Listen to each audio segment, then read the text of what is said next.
Salut les amis, c'est Isma, bienvenue sur Ce qui me fait kiffer, la chaîne YouTube qui mélange pop culture et street culture. On se retrouve aujourd'hui pour parler de l'épisode 3 de la série adaptée du jeu vidéo The Last of Us, créé et produit par HBO, distribué en France par Amazon Prime.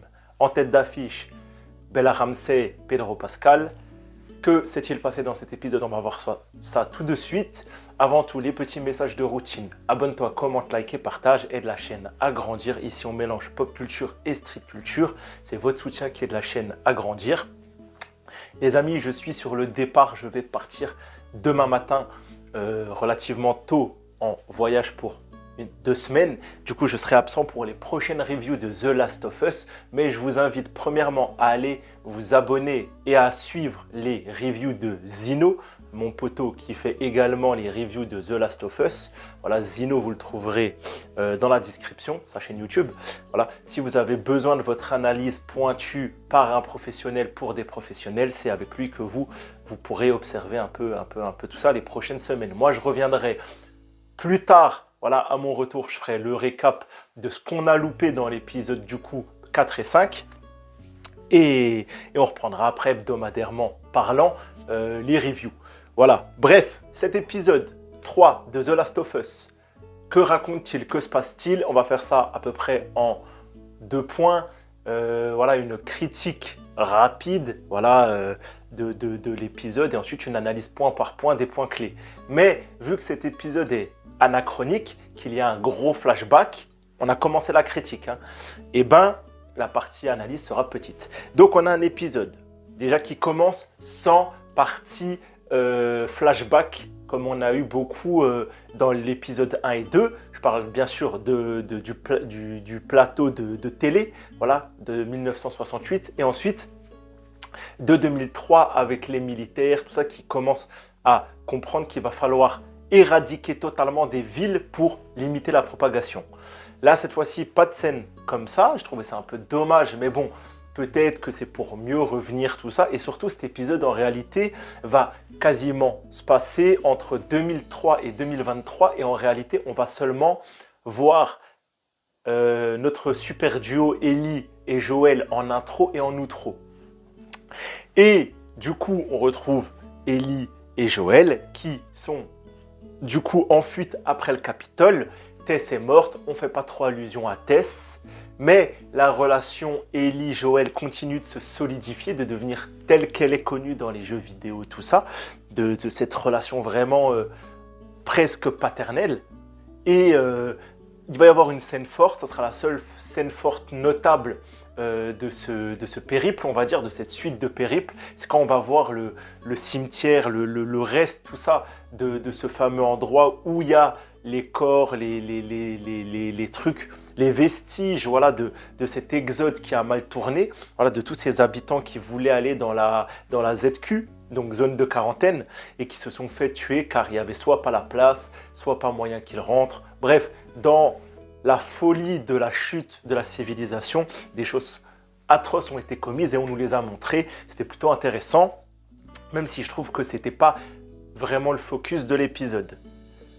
On a ensuite, du coup, des allusions à Bill et Frank par Joël. Il nous le dit qu'il aimait beaucoup l'un des deux et pas trop l'autre. Tout de suite, j'ai capté que ça allait être Bill, car l'épisode va passer son temps à nous présenter un Bill et un Frank. Genre sur 1h20, on a 1 heure de Bill et Frank.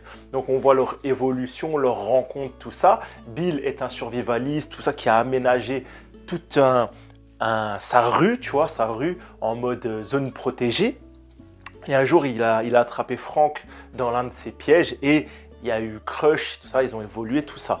Donc cet épisode joue beaucoup sur l'aspect nostalgie, le sentiment d'amour, le sentiment d'attache, l'aspect, deux personnes dans leur bulle qui vont subsister, se satisfaire et s'épanouir mutuellement. Frank, lui, était un réfugié, un mec en fuite de la ZQ de Baltimore qui s'est effondré. Bill était un survivaliste, donc déjà une mentalité un peu paranoïaque, un peu complotiste, un peu solitaire. Mais les deux vont se trouver, ils vont évoluer. Donc ça va être un épisode plutôt basé sur l'aspect mignon, le sentiment amoureux, tout ça. Moi, c'est pas forcément ce qui me plaît le plus. Attention, ça veut juste dire que moi, c'est pas spécialement un centre d'intérêt qui me passionne, mais l'épisode était très bon. J'ai eu, pour vous dire, à la fin, attention spoiler, normalement, bien sûr, si tu regardes cette review, c'est que tu as déjà vu l'épisode. Attention spoiler, à la fin, quand Bill et Frank vont faire leur dernière soirée et s'euthanasier ensemble, on va dire, se suicider ensemble, parce qu'ils sont vieux, que Bill a pris une balle et qu'il a perdu de la mobilité, parce que Frank a un cancer, de ce que j'ai compris, et qu'ils vont se suicider en se disant adieu, tout ça. J'ai eu la larme à l'œil, tu vois, je ne suis pas insensible. Comme quoi, l'épisode était suffisamment qualitatif pour que moi, une brute de décoffrage, un mec voilà, qui... les romances, tout ça, j'aime bien, mais à petite dose, tu vois. Ça prenne. Mais de toute façon, cet épisode va être encore une fois très fort. Ellie et Joël dans l'outro vont me provoquer des émotions. Voilà, cette relation père-fille. Joël qui a constamment, je pense, si on est dans un aspect un peu réaliste, des retours de Sarah. Voilà, Sarah qui doit... Tous les gestes d'Ellie doivent lui faire penser à Sarah. Tu vois, ça doit être horrible à vivre. Mais en tout cas, voilà, c'était un très très bon épisode. J'ai beaucoup aimé le personnage de Bill, voilà, dans sa construction. Frank un peu moins, mais je comprends le duo, il est solide, tout ça. Ils se complètent bien, ils étaient mignons, tout ça. Et la relation à 4, Bill et Frank, Joël et Tess m'avait bien plu, tu vois, le repas, tout ça, le début de cette collaboration, Tess qui accroche avec Frank, et Bill et Joël qui se lancent des fions, tout ça. C'était plutôt un très très bon épisode, différent de ce qu'on a eu pour l'instant. Il y a eu 2-3 jumpscares, 2-3 scènes un peu horrifiques. Par exemple, quand Joël est en début d'épisode avec Ellie dans l'ancien motel ou restaurant, tout ça, et qu'elle tue son premier gars, ça c'est à noter, c'est pas rien, tu vois. Là, dans les points importants, Ellie commence à devenir dure, sérieuse, voilà. Elle s'adapte à ce monde de survie. Elle m'a fait d'ailleurs rigoler avec ces aspects, ouais, la forêt, tu vois, elle a toute cette partie découverte, Ellie, à chaque fois, car elle est née et grandie dans la ZQ. Ah, je voyais pas comme ça la forêt, il y a beaucoup d'insectes. Ah, la voiture, nanani. Tu vois, c'est sympa, c'est bien foutu. Et encore une fois, Bella Ramsey, si un jour, vous qui regardez mes reviews, eh ben, on vous demande, ouais, Bella Ramsey, qu'est-ce qu'on en pense? Franchement, elle est au top. Alors oui, peut-être elle n'a pas les traits d'Ellie dans le jeu vidéo, mais les amis, c'est une adaptation. Je veux dire, à un moment, à moins que tu fais de la CGI, mais par contre, le personnage, l'identité, tout ça, de ce que moi j'ai vu d'Ellie, et encore une fois, je le rappelle, en toute honnêteté, je ne connais pas les jeux, elle est vraiment dans les traits, pas physiques, mais du profil. Et c'est bon, c'est ça qu'un acteur doit faire. Ça m'étonnerait qu'Aragorn de Viggo Mortensen ressemble à tel que Tolkien l'avait imaginé. Ça m'étonnerait que... Enfin voilà, les gars, à un moment, une adaptation prend des libertés. Une adaptation doit faire des choix, une adaptation doit caster des personnages, et c'est plutôt bien fait. Surtout que, j'en ai pas parlé dans l'épisode précédent, c'était quand même sous la réalisation du mec qui a co-dirigé le jeu vidéo, je crois, de la partie 2. Du coup, on a un mec solide, merci à ceux qui me l'ont fait remonter. Je ne le savais pas, j'avais pas eu l'info. Il y a quand même des gens qui ont mis du cœur au jeu et des gens qui ont validé cette série. Si eux ont fait ce choix de Bella Ramsey ou qu'ils ont validé ce choix, pourquoi vous le critiqueriez, tu vois? Voilà, bref, Joël, masterclass, tout ça, dans ce outro, il m'a régalé. Ellie, toujours parfaite. Bill et Frank, c'était la petite touche. On n'en aura pas plus par la suite parce qu'on a vraiment fait leur origin story et leur fin. Et franchement, moi, ça m'a suffi, tout ça. Hâte de voir la suite.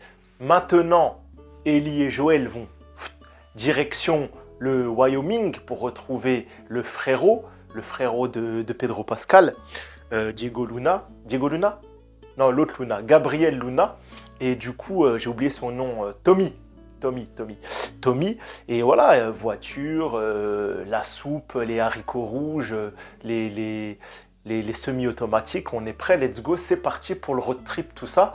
Et voilà, encore une fois, le délire de la ceinture, le petit sourire en coin de Joël qui, mine de rien, fait le mec saoulé de la petite, mais qui en vrai, tu vois, qu'il est en train de la série le dit pas, le montre pas, mais nous, spectateurs, on comprend que le mec est en train de s'ouvrir à nouveau à la vie. Et pourtant, ça doit pas être évident, car il est quand même en train de perdre tous les gens, je veux dire, de ce 23 septembre 2003, avec la mort de Sarah, puis là, récemment, la mort de Tess, la mort de ses potes, Bill et Frank, parce que c'est quand même ses potes, peu importe le statut de la relation. On a un mec qui perd tout, et plus il va perdre, plus il va s'attacher à Ellie.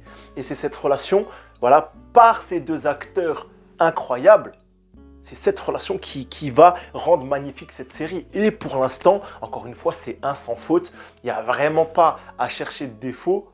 Voilà, moins d'action, tout ça, mais l'action n'est qu'un aspect d'une série. L'aspect dramatique était vraiment au cœur de cet épisode et pour moi, c'était un perfect. Voilà les amis, on va s'arrêter là. C'était un peu déconstruit tout ça, je vous avoue, je suis venu à chaud, tout ça, j'ai fait ma review. Je suis sur le départ, je suis dans les valises et tout. Encore une fois, allez voir la chaîne de Zino pour les reviews et même pour ce qu'il fait de façon quotidienne et hebdomadaire, tout ça. C'est un super créateur de contenu, donc je vous envoie vers lui. Moi, abonnez-vous, likez, partagez quand même, voilà, cette vidéo trop de ça. On se revoit les amigos dans 2 semaines pour The Last of Us, mais j'ai prévu quelques petites vidéos qui vont sortir dans ces 2 semaines. Bon, il y en a seulement 3. Voilà, j'espère que ça vous fera pas totalement... Bref, ça vous fera... Vous ne m'oublierez pas, voilà. Surtout qu'on va parler de Star Wars, on va commencer à se hyper pour The Mandalorian saison 3, ma série la plus attendue de 2023. Donc les amigos, c'est maintenant qu'il faut rester focus, vif. Abonnez-vous, likez, partagez. C'était Isma, prenez soin de vous. Ciao les gars.